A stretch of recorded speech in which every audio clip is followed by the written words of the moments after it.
Our story today is called The Open Boat. It was written by Stephen Crane and is based on what really happened to him in 1896. Crane was traveling from the United States to Cuba as a newspaper reporter. One night, his ship hit a sandbar. It sank in the Atlantic Ocean off the coast of Florida. Most of the people on board got into lifeboats. Crane was among the last to leave. There were 3 others with him, the ship's captain, the cook, and a sailor. These 4 men climbed into the only remaining lifeboat. The boat was so small that no one believed it could stay afloat for very long. None of the 4 men thought he would ever reach the shore. But the men fought the rough seas bravely with all their strength. Would they finally reach land? Here is Shep O'Neill with the first part of the story. The small lifeboat bounced from wave to wave in the rough seas of the Atlantic. The 4 men in the boat could not see the sky. The waves rose too high. The waves, with their white tops, pushed at the open boat with angry violence. Every man thought each wave would be his last. Surely the boat would sink, and he would drown. The man thought that most adults would need a bathtub larger than the boat they were sailing.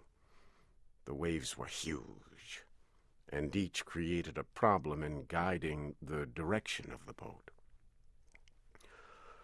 For 2 days, since the ship sank, the 4 men had been struggling to reach land. But there was no land to be seen. All the men saw were violent waves, which rose and came fiercely down on them. The men sat in the boat, wondering if there was any hope for them. The ship's cook sat in the bottom of the boat. He kept looking at the 15 centimeters which separated him from the ocean. The boat had only 2 wooden oars. They were so thin, it seemed as if they would break against the waves. The sailor, named Billy, directed the boat's movement with one of the oars. The newspaper reporter pulled the second oar. He wondered why he was there in the boat. The 4th man was the captain of the ship that had sunk. He lay in the front of the small boat. His arm and leg were hurt when the ship sank. The captain's face was sad. He had lost his ship and many of his sailors. But he looked carefully ahead, and he told Billy when to turn the boat. "Keep her a little more south, Billy," he said. "A little more south, sir," the sailor repeated. Sitting in the boat was like sitting on a wild horse. As each wave came, the boat rose and fell, like a horse starting toward a fence too high to jump. The problem was that after successfully floating over one wave, you find that there is another one behind it, just as strong and ready to flood your boat. As each wall of water came in, it hid everything else that the men could see. The waves came in silence. Only their white tops made threatening noises. In the weak light, the faces of the men must have looked gray. Their eyes must have shone in strange ways as they looked out at the sea. The sun rose slowly into the sky. The men knew it was the middle of the day because the color of the sea changed from slate gray to emerald green with gold lights, and the white foam on the waves looked like falling snow.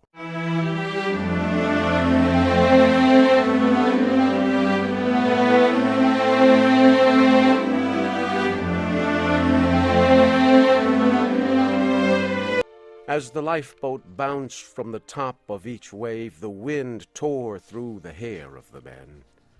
As the boat dropped down again, the water fell just past them.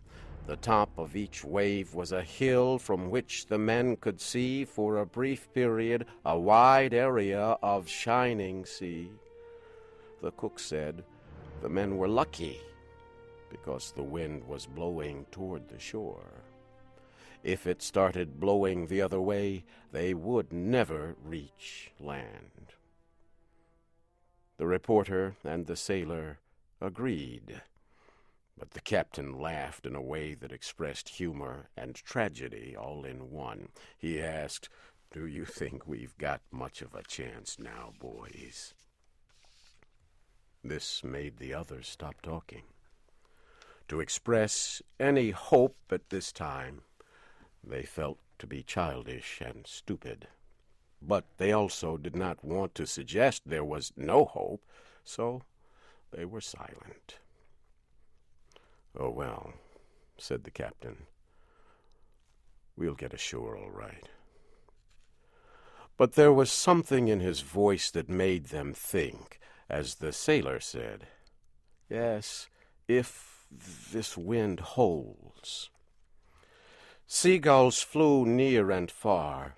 Sometimes the birds sat down on the sea in groups near brown seaweed that rolled on the waves. The anger of the sea was no more to them than it was to a group of chickens 1,000 miles away on land. Often the seagulls came very close and stared at the men with black bead-like eyes. The men shouted angrily at them, telling them to be gone. The sailor and the reporter kept rowing with the thin wooden oars. Sometimes they sat together, each using an oar. Sometimes one would pull on both oars, while the other rested. Brown pieces of seaweed appeared from time to time.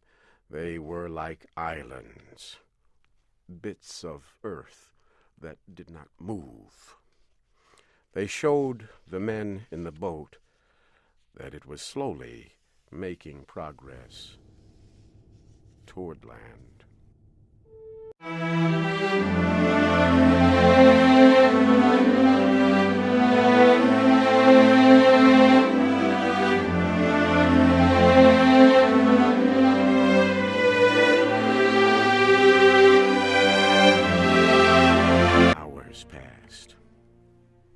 Then, as the boat was carried to the top of a great wave, the captain looked across the water.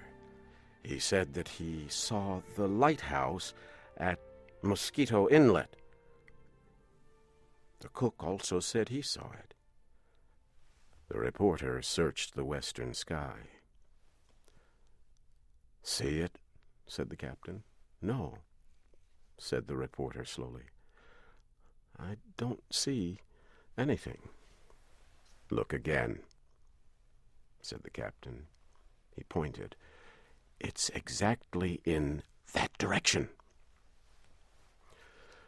This time the reporter saw a small thing on the edge of the moving horizon. It was exactly like the point of a pin. "Think we'll make it, Captain?" he asked. "If this wind holds and the boat doesn't flood, we can't do much else," said the captain.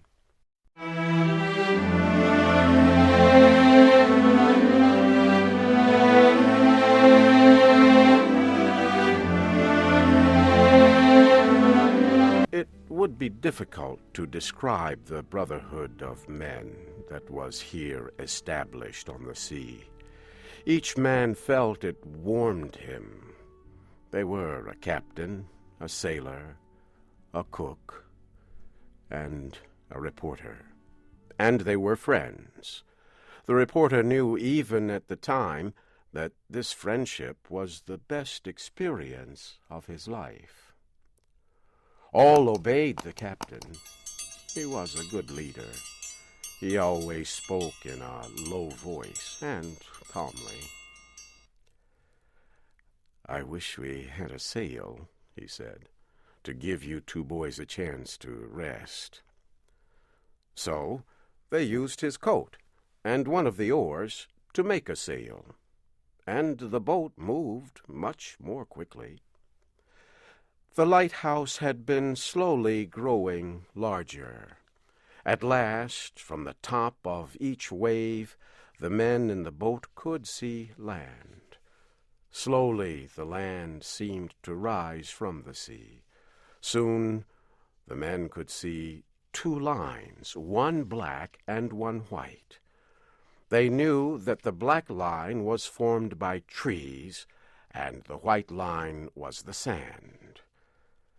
At last the captain saw a house on the shore, and the lighthouse became even larger.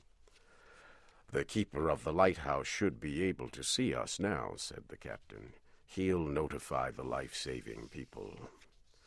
Slowly and beautifully the land rose from the sea. The wind came again. Finally the men heard a new sound, the sound of waves breaking and crashing on the shore. "We'll never be able to make the lighthouse now," said the captain. "Swing her head a little more north, Billy." "A little more north, sir," said the sailor. The men watched the shore grow larger. They became hopeful. In an hour, perhaps, they would be on land. The men struggled to keep the boat from turning over. They were used to balancing in the boat. Now they rode this wild horse of a boat like circus men. The water poured over them. The reporter thought he was now wet to the skin, but he felt in the top pocket of his coat and found 8 cigars. 4 were wet, but 4 were still dry. One of the men found some dry matches. Each man lit a cigar. The 4 men sailed in their boat with the belief of a rescue shining in their eyes. They smoked their big cigars and took a drink of water.